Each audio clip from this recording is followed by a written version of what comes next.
নমস্কার বন্ধুরা, সম্পাদ variety blog আপনাদের সবাইকে স্বাগত। তাহলে চলুন আজ ভিডিওটি এখান থেকে শুরু করছি। এই কদিন ধরে মাছ ওরকম আসছেই না, রুই মাছ ছাড়া কিছুই দেখছি না, শুধু রুই মাছ। এবার রুই মাছ আর খেতে খেতে ভালো লাগছে না। আজ দেখি বেলে মাছ এসেছিলো, তাই বেলে মাছ একটু রেখেছি। তো চলুন বেলে মাছের রেসিপি আপনাদের সামনে তুলে ধরবো। রান্নাঘরে যাওয়া যাক। এ কদিন বৃষ্টি ছিল, একটু শান্তিতে ছিলাম। এবার আবার রোদ উঠছে, আবার এই গরমের জ্বালা সহ্য করো, আর ভাল লাগছে না গরমে। মাছ কেটে ধুয়ে একদম পরিষ্কার করে রেখেছি। এসব এই হলো বেলে মাছ, কেটে ধুয়ে পরিষ্কার করে রেখেছি। এবার হলুদ নুন মাখিয়ে নেব।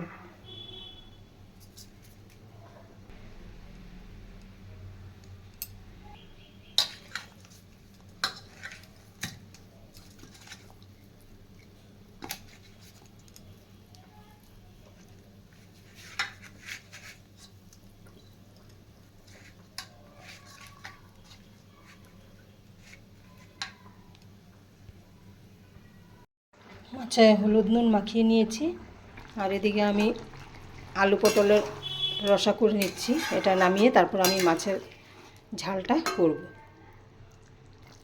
আলু পটলের রসাটা হয়ে গেছে, গরম মশলা দিয়ে দিয়েছি, ঘি দিয়ে দেব, দিয়ে নামিয়ে দেব। তেল গরম হয়ে গেছে, এবার আমি মাছগুলো ভেজে নেব।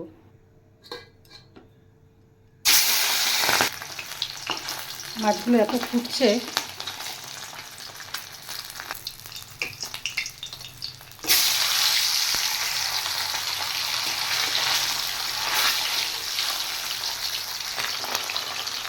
মাছ ভাজা হয়ে গেছে, এবার নামিয়ে দেব। এবার আমি দিয়ে দেব কুচিয়ে রাখা পেঁয়াজ।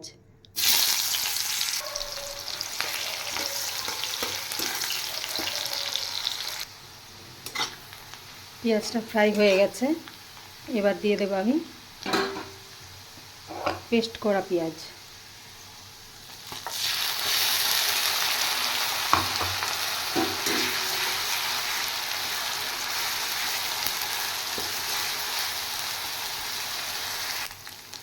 পেঁয়াজ পেস্টটাও ফ্রাই হয়ে গেছে,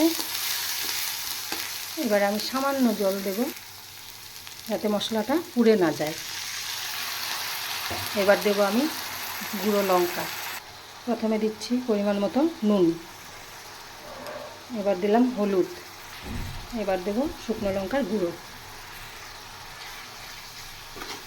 এবার মশলাটা আরেকটু ভেজে নেব।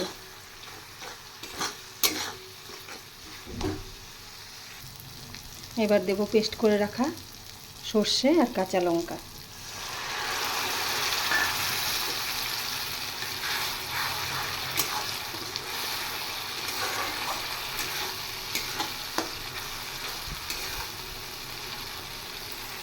এটা বেশি ফ্রাই করব না, একটু ফ্রাই করেছি। এবার আমি দিয়ে দেব সর্ষে পেস্ট রাখা বাটিটা ধুয়ে জলটা দিয়ে দেব।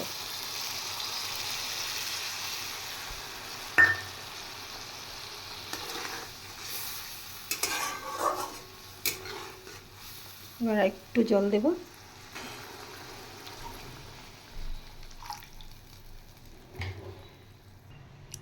এবার ঝোলটা ফুটে উঠলে তারপর আমি মাছগুলো ছেড়ে দেব।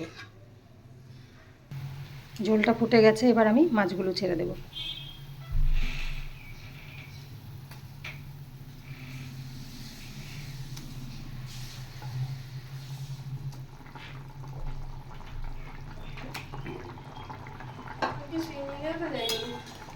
স্কুল যায়নি?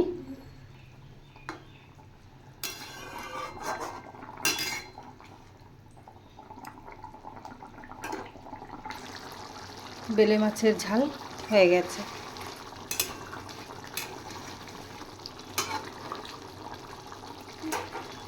ঝোলটা আর শুকাবো না।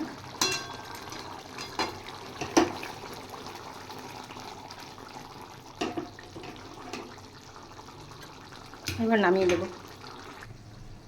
মাছটা নামিয়ে রেখে দিই।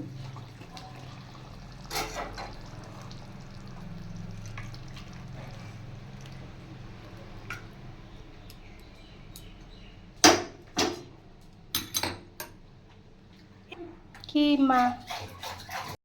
তাহলে বন্ধুরা, আমার রান্না কমপ্লিট। আর দেখলেন বেলে মাছের রেসিপিটা আমি আজ কীভাবে রান্না করলাম।